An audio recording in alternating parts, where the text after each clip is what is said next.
প্রাকৃতিক কন্ডিশনার হিসাবে কাজ করে হেনা। এতে প্রচুর পরিমাণে ভিটামিন ই থাকে। স্ক্যাল্পে পুষ্টির যোগান দেয় হেনা।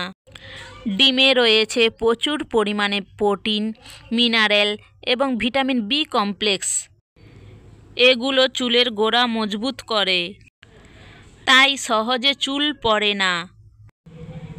এতে লেবুর রস দিলে খুশকি দূর হয়। চুল পড়া রোধ ও চুলের বৃদ্ধিতে কাজ করে চায়ের লিকার। চা পাতায় থাকে antioxidant, vitamin E, vitamin C. এবার আমি হেনাটি তৈরি করে নেব। তার জন্য চুলোতে একটি পাত্রে জল দিয়ে বসিয়ে দিলাম। তাতে 1 চামচ চা দিয়ে দিলাম। এবার জলটা ফুটে গেলে লিকার জল বেরিয়ে যাবে। তারপর সেটিকে ছাঁকনি দিয়ে ছেঁকে নেব।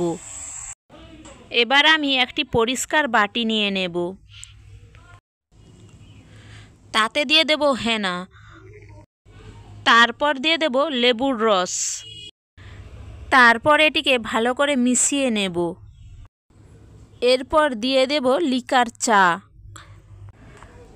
তারপর এটিকে ভালো করে মিশিয়ে নেব। তারপর দিয়ে দেব একটি ডিম। আমি এখানে ডিমের হলুদ অংশটাও দিয়ে দিয়েছি। তোমরা চাইলে ডিমের শুধু সাদা অংশটাই ব্যবহার করতে পারো। এরপর সবগুলি মিশ্রণকে ভালো করে মিশিয়ে নেব। হেনাটি 3-4 ঘন্টা আগে তৈরি করে রেখে দিতে হবে। এটি শ্যাম্পু চুলে ব্যবহার করতে হবে। এবার এটিকে ভালো করে চুলের স্ক্যাল্পে লাগিয়ে নিতে হবে। তারপর চুলটাকে ভালো করে শুকিয়ে নিতে হবে।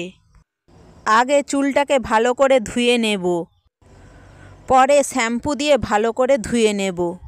হেনা করলে খুশকি দূর হয়, চুল পড়া কমে। প্রাকৃতিক কন্ডিশনার হিসাবে কাজ করে হেনা। চুল করে রেশমের মতো নরম।